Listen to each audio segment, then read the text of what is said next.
ये दोनों लड़के आपको डाकू नहीं लगते होंगे, लेकिन ये डाकू हैं। यानी कि दुकानों को लूटना, राह जाते शहरियों को लूटना, ये इनका काम था। अब दोनों पुलिस की कस्टडी में है, पुलिस ने इनको पकड़ लिया है। ये भूल चुके थे कि हम पुलिस के शिकंजे में आएंगे, क्योंकि पुलिस तो इनके पीछे पीछे ही आगे आगे शहरियों को लूटते हैं, शॉप्स को लूटते हैं। लेकिन ज़्यादातर इन दोनों ने मेडिकल स्टोरों को लूटा, यानी कि जहाँ पर हम लोग जाते हैं जान बचाने वाली और दवायात खरीदते हैं, उन दुकानों को लूटा। नाम क्या तुम्हारा? अब्दुर्रहमान। उम्र कितनी है? 17। आपका क्या नाम है? कामरान। उम्र 19 साल। अच्छा, कब से ये काम शुरू किया? इस साइट पर कैसे आए? ये ज़िंदगी में एक मरतबा मैंने की थी, ये साथ लेकर आया था। जो भी पकड़ा जाता है वो कहते हैं हमने एक दफ़ा की नहीं, थी। एक मरतबा की थी, सच्ची बोल रहा। कैसे की थी? क्या कौन लेके आया इस तरफ? ये इसके पास वो पिस्टल था, वेपन। अच्छा। ये कह रहा था कि ना मेरे साथ चलो। हाँ। और मैं आपको एक काम बताता हूँ। अच्छा। तो ये कह रहा था इस फार्मेस में लेकर जाएं। अच्छा। ठीक है, तो फिर मैं उन लोगों को कहा इसमें बुलेट्स नहीं है। अच्छा। तो फिर उन लोगों ने इसे पकड़ लिया। इसने उन लोगों के सिर पे। किसने कहा बुलेट्स नहीं है उसमें? मैंने कहा था। नहीं, मुझे ये बताओ, तुम्हें पता तो था ना ये क्या करने जा रहा है? बच्चे तो नहीं हो ना, अकल शऊर है? जी। हैं, रखते हो ना?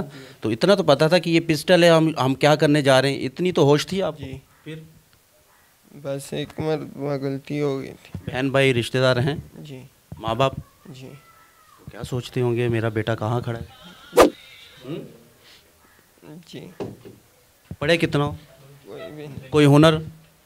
चूड़ियों का काम करता। तो वो चूड़ियाँ का अच्छा था ना।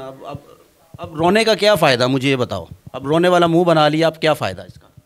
बस गलती हो गई थी। ये काम सोचते हुए भी इंसान एक दफ़ा काम जाता है कि मैं पिस्टल लेके किसी की फैमिली को लूटने लगाऊं। जी ऐसे ही है। जी ऐसा ही है।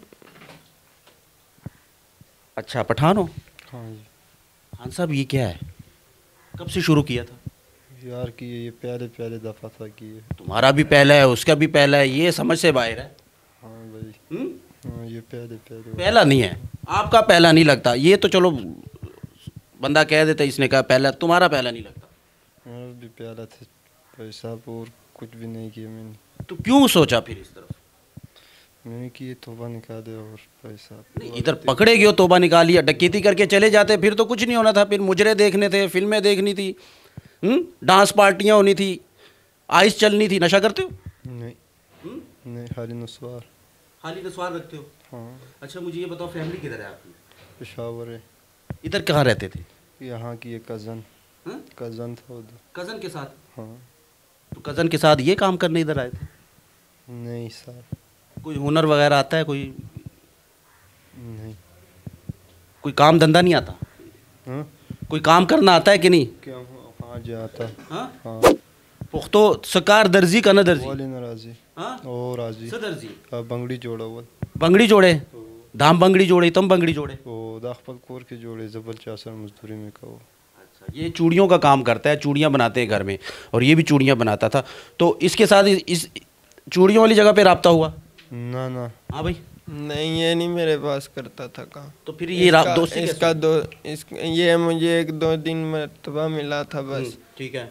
बस ये इसके बाद वो मुझे तीसरे दिन बाद कह रहा चलाओ चले वहाँ काम कर। रोर खुएंदी रिश्तेदारान लरे अखपलवान नश्ता मोर में औरुना नश्ता लार दी निश्ता ना प्लान में नश्ता सुरू ना खुएंदी यार 2 औरुना में दिया 3 खुआन दी में दी दोस्त बस के तो खूब बस लाड़ी उगत। अल्लाह बखैर। अब क्या करोगे? ये है जी हालात।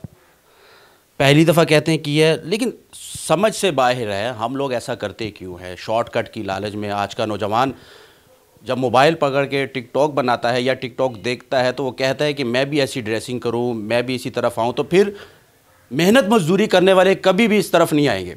उनको पता है, उनको अपनी फैमिली का फ़िक्र है, अपने बहन भाइयों की फ़िक्र होती है, 100 मसले मसाइल होते हैं। लेकिन ये शॉर्टकट के चक्कर में, ये मेरा मैसेज भी है, शॉर्टकट के चक्कर में फिर ये हाल होगा। ये देख लें, हथकड़ियाँ लगी हैं। दोनों जो नौजवान हैं, अभी तो पूरी ज़िंदगी, अल्लाह ताला इनको ज़िंदगी दे। अभी 17 साल इसकी उम्र है, 20-22 साल इसकी उम्र है। अभी तो ज़िंदगी का आधा हिस्सा भी इन्होंने नहीं देखा, लेकिन यहाँ ये जगह देख ली इन्होंने। ये जगह अच्छी नहीं है। तो लिहाजा आगे बढ़ेंगे, हम डीएसपी साहब से बात करेंगे कि क्राइम की शुरह क्या है यहाँ पर, और उसके साथ साथ इन जैसे लोगों के लिए अदालत क्या कहती है। तो मेरे साथ मौजूद है इमरान अब्बास चद्दर साहब, जो कि सर्कल के डीएसपी। इनसे बात करेंगे कि इन डाकुओं को पकड़ा कैसे। इन्होंने वारदातें की थी इस एरिया में, लेकिन पुलिस इनके पीछे थी। टीम कैसे तश्कील दी गई और क्या मशावरत की गई और ये काबू कैसे किया इस गैंग को। बहुत शुक्रिया सर, आपने हमें टाइम दिया। ये मेडिकल स्टोर्स को लूटते थे सर, और राह जाते लोगों को लूटते थे। इनको पकड़ा कैसे है, प्लानिंग क्या की गई थी सर। देखिए जी, काफ़ी देर से तकरीबन 3-4 महीनों से हमारे एरिया में ख़ास तौर पे शॉप्स रबरी हो रही थी, जिसमें मेडिकल स्टोर ख़ास तौर पे यहाँ वारदातें ज़्यादा हो रही थी। तो हमने अपने तौर पे सीआरओ से वो सारा रिकॉर्ड इकट्ठा किया, जो लड़के पहले इस तरह की वारदात करते रहे और जेल गए हैं और वहाँ से बेल आउट होकर आए हैं। तो इसमें हमने बाकर एएससी की ड्यूटी लगाई, उसने इस तरह के सारे बंदे पकड़ के इंटरोगेट करने शुरू कर दिए, जो पहले शॉप रबरी और मेडिकल स्टोर में चलान वारदात करते हुए चलान हुए हैं। तो अल्लाह शुक्र है, वो ट्रेस करते करते कुछ ये बंदे पकड़े, तो उनकी CDR पे काम करके उनकी लोकेलिटी चेक करके कि दौरान वारदात वो कहाँ थे, वो सारा प्रोसेस करके जब वेरीफाई किया तो पता चला कि यही लड़के वारदातें कर रहे थे, मुख्तलिफ शॉप्स रबरी में इन्वॉल्व थे। तो जब इंटरोगेट किया तो इनसे 20 वारदातें वो ट्रेस हुई हैं। काफ़ी तकरीबन 4 लाख रुपया और कैश भी रिकवर हुआ है, कुछ मोटरसाइकिल और मोबाइल वगैरह जो उन्होंने दौरान वारदात स्नैच किए थे, वो सारे रिकवर किए गए हैं। तकरीबन 20 शॉप रबरी जो हैं, जिसमें कुछ मेडिकल स्टोर भी हैं, वो सारी वारदातें ट्रेस हुई हैं। और इंशाल्लाह ये वारदातें जब ट्रेस हो गई हैं, बंदे पकड़े गए हैं, तो उनसे पहले तो मुकदमे चलान होंगे, लेकिन आइंदा भी क्राइम में कमी नज़र आएगी। इनके पकड़े जाने के बाद अब इलाके की क्या सूरत हाल है सर। देखें जी, चूँकि ये गैंग जो है एक्टिव थी तकरीबन 5-6 महीने से, और मुसलसल ये शॉप रबरी की वारदात कर रहे थे। इनके पकड़े जाने के बाद अल्लाह का शुक्र है, शॉप रबरी की वो वारदात की कॉल सामने नहीं आई। तो यही मेंबर थे, और जब ये बंदे, हमेशा मैं समझता हूँ कि डिटेक्शन ही बेस्ट प्रिवेंशन है। तो ये प्रिवेंशन का बेहतरीन तरीका था कि हम डाकुओं को पकड़ें। अल्लाह का शुक्र है, ये पकड़े गए हैं। इनके पकड़े के जाने के बाद क्राइम में कमी आई है और लोगों ने सुकून का साथ लिया। जी बहुत शुक्रिया जी, बहुत बड़ी कार्रवाई थी थाना फिरोज़वाला की, और उसके साथ साथ जैसे कि डीएसपी साहब ने कहा कि इनके पकड़े जाने के बाद अब इलाके में सुकून है। ख़ासकर मेडिकल स्टोर्स को ये लोग टारगेट करते थे। तो आज के MYK न्यूज़ में सिर्फ इतना ही। अगले प्रोग्राम तक के लिए मुझे, मेरी टीम को दीजिएगा इजाज़त। अल्लाह हाफिज़।